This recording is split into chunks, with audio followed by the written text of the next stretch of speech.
on, how much was your rent in the apartment where you were living? $240. And did he give you $100 a month? Yes. Good. So he helped you with the rent.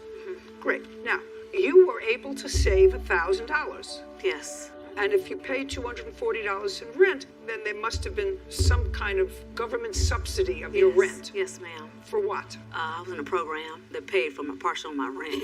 Do you work? Yes, I'm a banquet server as well. So you managed to save at least $1,000. You were Yes. able to put that down, and there was an understanding that you would be living together in Yes. this house. It didn't work out. Yes, So you ma'am. want the $1,000 Yes, back. ma'am. Unfortunately, you don't get the $1,000 back Oh. because the $1,000 was put down predicated on the fact you thought you were going to live together. You didn't, in fact, live together, but there was no contract that said it was a loan. Yes, it was a loan. I emailed him and said it was a loan. It was not a Wait gift. just a second. When did you email him and say it was a loan? Before or after you left? Before I left. Let me see. I didn't ask you anything. Yes, ma'am. Can I please interject something, Judge Judy? No. Yes, ma'am. Okay. It's so funny, though.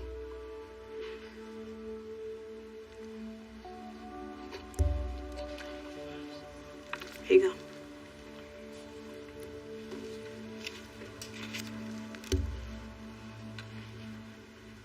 Nah.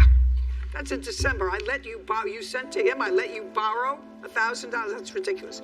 You have to have a contract. You I have proof of the receipts. There's the no, money order. there's no question that you put down $1,000. The question is, was there a contract between the two of you that at some point, even if you lived together, he was going to return that money? And there was no agreement between the two of you. You have no contract that he was going to return that money, Miss Williams. All right. I mean, I read your case, and what I'm telling you is the only thing that has to be returned is an engagement ring. But if you live together and you're planning on living together and it doesn't work out and you put in $1,000 and he paid the mortgage in February and he paid the mortgage in March, you don't get that money back. We don't have a place for that unless there is a contract. Unless when you put down the $1,000, you said to him, Mr. Reynolds, this is a loan.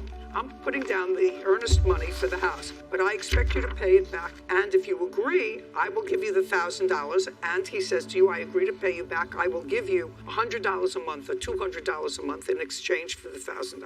That has to be a contract. And there was no contract. You unilaterally telling him in a text message 3 months later, I let you borrow $1,000. It's not a contract. Do you understand? Okay. Yes. The next part of your lawsuit is that, unfortunately, you became pregnant and lost the baby when you were in your 4th month. You claim that Mr. Reynolds is responsible for half the cost of a headstone because you decided to have a burial for the child that you lost, and you put up a headstone. Yes. And that cost you how much? $800. In what month did that happen?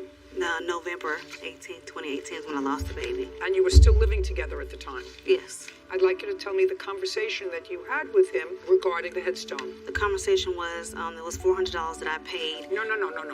That's not a conversation. Okay. Because not everybody memorializes a miscarriage Right. like that with a headstone Yes. in Okay. the 4th month. So I would like you to tell me what was the conversation that you had with Mr. Reynolds regarding his participation in paying for a headstone. He said that he would pay for the monies that's the headstones due because he's the father.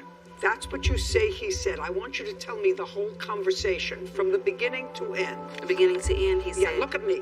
Look at you. Okay. He said, I will pay for the remaining cost because he is the dad. Yes, he will. Is that what you said? No, ma'am. I most certainly did not.